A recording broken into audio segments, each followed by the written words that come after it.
The theme of this MoneyLab is disaster capitalism. And those of you who have never heard of this term, it's basically, the notion was coined by Naomi Klein in her book, Shock Doctrine. And according to Naomi Klein, disaster capitalism refers to the exploitation of different crises in order to establish controversial policies while citizens are physically and emotionally too distracted to engage and develop adequate responses.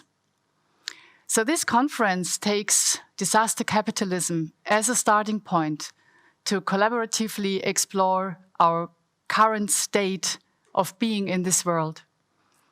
In a time where the COVID-19 pandemic surges all over the globe, where millions lose their jobs, their homes, and their hope, in a time where the super rich profit from the combined health and economic crisis and manage to become even wealthier day by day. A moment in time in which big tech companies become the Death Star of the COVID-19 crisis. In the midst of all of this, we'd like to invite you to some collective sense-making on the role and several implications of money. So if we all think of what money actually is and means to us, it's a tool to make a living, an investment vehicle for some, a speculation object, a status symbol, a reward, a power instrument, or simply a projection. And also here in MoneyLab, we look at it from the angle of a means for artistic production. Over the course of this weekend, we will shine a light on various people and communities that have organized themselves around sustainable finance, inclusive tech, and progressive monetary systems. Together with our conference partners from Trust here in Berlin, we brought together more than 20 speakers from all walks of culture, research, and finance activism. From distributed governance to token creation, to organization design and modes of resistance, we are covering a wide territory of themes and approaches. You can engage with us through the chat. It's underneath your live stream player on this website. You can engage with the MoneyLab community on our Discord server or take part in workshops from tomorrow on. And also we have 2 call-in programs tonight. Please check moneylab-berlin.de for all the info. MoneyLab Berlin is funded by Hauptstadt Kulturfonds here in Berlin and the Institute of Network Cultures in Amsterdam. And we want to extend a warm thank you to our funders. Another big thank you goes out to the team of Trust here in Berlin, Arthur and Callum and their team, who worked with us on the program and will also switch to their program later on. And we'll hear from them in a couple of hours. Another big thank you also goes to our team here at Supermarkt, who helped to make all of this possible. Joel Zeltimay and David Farin, Eon Hochberg, Michele Milanesi, Henrik Drescher, and Stephanie Boisset. Many thanks to all of you. And I would like to proceed now to the person that I haven't mentioned yet, that actually has made MoneyLab Berlin possible in the first place. So this person is Geert Lovink. He is founder of the Institute of Network Cultures in Amsterdam. He is initiator of MoneyLab. And I'm very much looking forward to having you here, Geert. Welcome. Hey. Yes. Hey. Here we are. Yes. To see you. Of course, Berlin is special for me. I lived in Berlin 3 times so far in my life. So yeah, it's definitely my second hometown. And yes, it was quite a shock for me. 10 days ago, I think I was in corresponding with you, listened to the latest updates from Frau Merkel, and had to realize that nobody was actually going to make it, and not even inside Berlin is going to make it to the space. Yeah. So as you say, it was sad. Hört auf zu heulen, huh? It's it's schade. But I'll be there very soon, and many of us.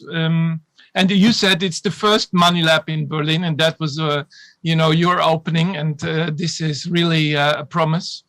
In a way, it is the second MoneyLab in Germany. The first one was in Siegen 2 years ago, precisely 2 years ago. It's also, of course, I want to mention this, a year ago that we had to all of a sudden cancel MoneyLab number 8, which was planned to happen in Ljubljana. I'm not sure, if we have to celebrate this, but MoneyLab is very, very active, and this is already the fourth, online event, a big conference that we are hosting. After Ljubljana, which was turned into a weekly speaker series, we moved in September to Helsinki. And then after that to Australia, to Canberra and Hobart. And this is now already the next one, which is virtually happening. However, we have some really good news, and I haven't even told anyone of the board yet, but we are going to have a first real hybrid event, and quite soon. Some of the events that we organized were, there was some people in a space.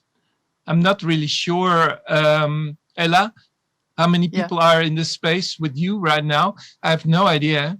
You mean in the virtual space, or No, in Berlin. Oh, it's just 3 because 3. 3. So for I COVID think regulations, there's no one here. It's just our most inner circle taking care that the live stream runs, and But hopefully, we're going to have a real hybrid event where a lot of people can attend in a space, while we also have even more people online.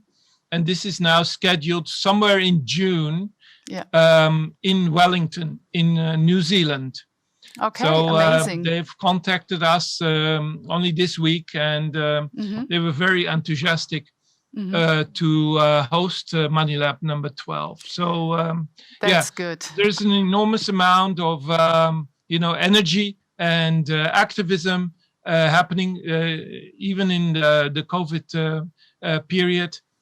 And the reason for this, is, I think it's multiple. But I want to just go through a few of the things, why there is such energy and enthusiasm and commitment. Of course, because I think there's not one reason. It's just so many things in the world are coming together. I would like to start there. That I think a lot of the people involved in MoneyLab like to link up a variety of struggles, and I think this is even stronger than a few years ago. And I think I just want to mention here, of course, the anti-racism struggles, Black Lives Matter, which was so important in the last year. It's also important, of course, to mention here that, for instance, Jonathan Beller of the EXA community, he explicitly writes also in his new book about the deep linkages between, let's say, the global finance, racism, colonial legacies, neo-colonial power struggles, But I would also like to mention, of course, a lot of other people who even before have written about, the somewhat problematic part of the, let's say, right-wing neo libertarians and their role in the design of the cryptocurrency as we know it. And this is really, so these things are related, and these are the struggles that were happening, and MoneyLab has always taken sides there. Another one, of course, that needs to be mentioned is, the growing concerns and mobilizations that are happening around climate change and the destruction of the biosphere, biodiversity. With the topic of, let's say, extinction and Extinction Rebellion, of course, as a radical movement in that field. And only recently, this came very close to the MoneyLab community with the debate about how economically and ecologically sustainable the tokens are, the production that are playing a role in cyber, in crypto art. And we are going to zoom in on that later on today at 8 o'clock when we look into the current crypto art hype, but also the environmental side of it. Absolutely. And of course, I would like to mention here also that MoneyLab has always took sides and tried to imagine a world in which a radical redistribution of wealth would take place, and in which we would facilitate also on a technical level this redistribution of wealth and the struggle that many of us are involved in to actually materialize this. And this is a strange time in that respect, because we are seeing some kind of a version of this happening with COVID payments, an enormous amount of debt that especially Western countries are accumulating right now, spending an enormous amount of money to keep the economies afloat during lockdown. So, and of course, there it's interesting to see, how is this possible, and in the light of previous discussions we had about basic income. And this will be a topic here as well. I would also like to ask Ela to say maybe a little bit more on the situation in Germany right now, because in Germany, a lot of these things are coming together now. We just recently, over the last half year, had the collapse of Wirecard, an enormous scandal. Recently, the COMEX has played a really important role in the political scandals in your country, because we are, let's say, even though we're not physically there, Ela, we are situating this MoneyLab 11 in Berlin, and a lot of the speakers, of course, will come from Berlin. So can you say a little bit about that, what has happened in the last, let's say, month? Yeah, sure. Thanks, Geert. I can do that. Well, it's true that a lot of the inspiration for this conference and a lot of activism comes here from Berlin. And it's also, I would say, there's a growing scene of people organizing themselves these days. And this is a direct response to a lot of the scandals and mismanagements and betrayals that were taking place, not only in the world of finance, but it's this I would say the situation in Germany, it's some sort of awakening right now where people really start to understand that this privileged and rather well-off society is really in danger of being split apart. And, of people on the one hand losing like basic life quality and stability, And then others, on the other hand, are not being taken accountable for what they were doing. I mean, you were referring to the Wirecard scandal, where a lot of public money was pumped in to save, whatever, right?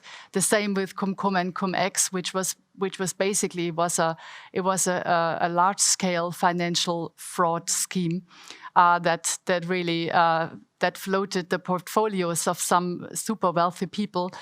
But left the taxpayers here with I don't know how many billions less. So I think it's this, a lot of people simply understand that there's a lot going wrong in the economy, and they can feel it in their own lives. Like, let's look back when the financial crisis hit in 2007 and 2008. I think that was a moment of major change, because that was also the time when protest movements such as Occupy Wall Street came into being. It was where Bitcoin was developed as a response to the financial crisis. It was a moment where people started to organize themselves and think of way of a more decentralized and transnational mode of being together, just as we are practicing here in this MoneyLab. So I think, in general, we are in a state of, maybe awakening, but also in a state of fear and insecurity, just like in many other European countries. I can imagine the situation is relatively similar. But one thing I realize here in Berlin is a wonderful bubble of people and organizations that are trying to create very creative and effective responses to this current situation. And I'm glad that we have some of them in MoneyLab program in this coming weekend. Yeah, maybe we're not going through the program because I looked at it in the last 2 hours, and I must admit I got lost in our own program because it's huge. It's already it's a lot, and what really defines it is the rich ecosystem of Berlin, and you're saying we're only able to cover only a few of the initiatives in this field. I would like to mention trust first of all, but also DISCOP. There is circles, of course. The Sphere, there's EXA, there's this Black Swan thing, of course, the Berlin Tech Coalition, which I'm looking forward to, the School of Machines in which you are involved. There's a lot, but there's also, of course, and maybe you can say something about it and how you look at it, also more like a more traditional, let's say, blockchain startup environment, right? And that's what we hear about more in the news, when a lot of people are still kind of hoping that some kind of tech startup boom will come, and from Berlin.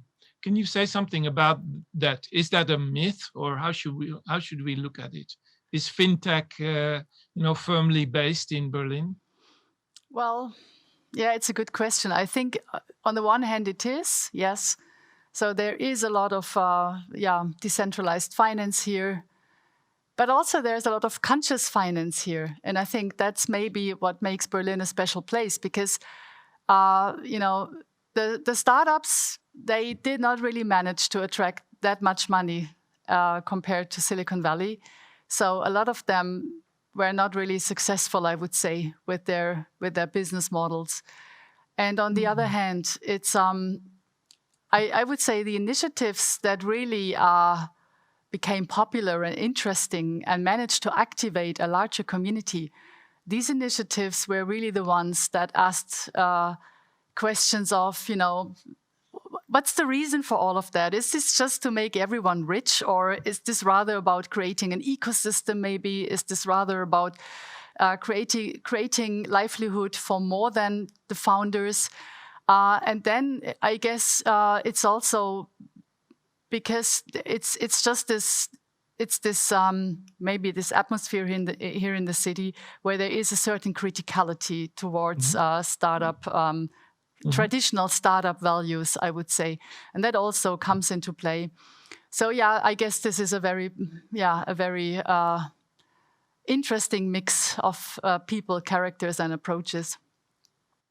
Yeah, we will not go too deep in the general let's say landscape of cryptocurrencies and what's been happening lately, but obviously we will refer to it. We will try to use not too many acronyms and buzzwords, but it's very obvious that a lot of that stuff is now reaching the mainstream. Last year we had a so-called DeFi summer of decentralized finance, which then kind of collapsed, much like in the time of the when the tokens came up and then disappeared. But we had a meeting of MoneyLab not that long ago about this odd phenomena of GameStop, right? And that was just one small chapter in a lot of things that happened. And of course, the main driver, I would say, there is this incredible speculation that is happening primarily in the realm of Bitcoin, and then this spreads to others. And I would say that money has in the last let's say 4 to 8 weeks has now reached the art community, and at 8 o'clock we're going to talk about this strange phenomena of all this money flowing into the crypto art and the so-called non-fungible tokens. But we will see a rapid mainstreaming of this. And I'm also curious, Ella, if you have seen some of that happening in Berlin too, or do you still feel that what's happening in Berlin is rather singular or insular in a positive way? No, I don't think that anything that is happening here is insular or because it's all connected to what's happening everywhere and all the communities here. I mean, these are groups of people that work in a transnational manner, in a decentralized manner, and it is really. I mean, they happen to be in the city because it's for them. It happens to be a good place to be. But I would say all these movements we see emerging these days. These are movements that just span across nation states and borders. It's a very particular digital culture that is emerging here, and maybe that's something we haven't seen before, and that's really interesting. And that's also where all these transactions ultimately take place. I agree, and I think MoneyLab itself is, of course, a very good example of these networks that exist that have a lot of different nodes, and it's no longer, we know that let's say the relations between New York, London, Frankfurt, and Tokyo that define let's say global finance. That was maybe 10, 20 years ago happening, but in this age we see. But still, I'm interested to see, if new, maybe if not places of power, but if new configurations of power are emerging, there's this very odd role that Elon Musk is playing in this whole field. We don't see other, more traditional people from finance stepping in, which in my understanding indicates that new new forms of power, but also, new forms of inequalities are emerging and are being reproduced. And I think what we will hear over the next couple of days here in the MoneyLab event is that we are very concerned that these new inequalities are arising, and that a lot of people that fight these new inequalities are gathering to make very, very clear that another world is possible, and that we should do this very, very fundamental and conceptual work at the forefront of finance, with a reason, with the motivation, namely that we know that these kind of structures in which money flows are not neutral. They are designed, they can be changed, they're digital, and they're up for contestation. And with that, Ella, let's kick it off. Yeah, Geert, thank you so much for being here, and thanks for all your support and help. And I'll see you later tonight for our call-in sessions. 8 p.m. We'll start with the Economic Space Agency moderating a call-in session on NFTs and crypto art. And then from 9:30 on, we have our community call across the time zones to also allow people from more remote time zones to take part.